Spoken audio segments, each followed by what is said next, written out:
Достар, баршаңызға қайырлы күн. Бүгін мен сіздерге асқазан ішек жолдарын тазартудың ең оңай жолын көрсететін боламын. Асқазан ішек жолдары бізде көбінесе шлактардың пайда болу себебі фастфудтар, фри, пицца, қазіргі заманның дерті, газированный напиткалар, олар біздің асқазанды мусорға толтырып тастайды. Мысалы үшін біз кола ішкен кезде пиаланы, шай ішкен кезде пиаланы қараңыз, кесені, одан міндетті түрде із қалып қояды. Соның барлығы біз асқазанымызды жуа бермейміз ғой, пиала секілді. Ал ол асқазанда жиналып, қатпар болып, мусор болып толып қалатын болады.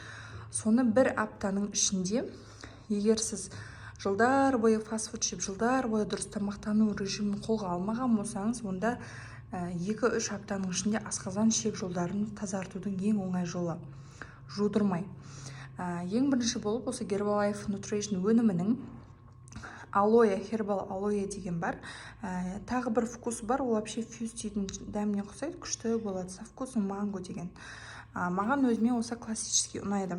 Алоэның дәмімен, алоэ ішінде бар, асқазан ішек жолдарын тазалайды. Бірінші болып таңда тұрасыз, аш қарынға мұздай емес, мұздай су ішуге болмайды. Ыстық емес, ыстық суды ішуге болмайды. Адамның организмі 30-36 градустың ортасында болатын болса, примерно сол шамасында мұздай емес, ыстық емес, жылыдан кішкене жоғарырақ етіп, су дайындап аласыз бокалға 400 мг. И соған осы алоэның крышкасына, осы алоэдан бір колпачок құйып аласыз.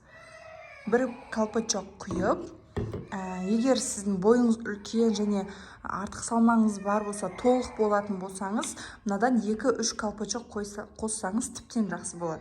Мен өзім салмағыма, бойыма қарай бір колпачок қосамын, и осыны аш қарынға ішемін. Сіз бір апта, 2 аптаның көлемінде результат көресіз. Асқазан ішек жолдары тазарып, и жаңағы ас қорытуда жақсару пайда болатын болады.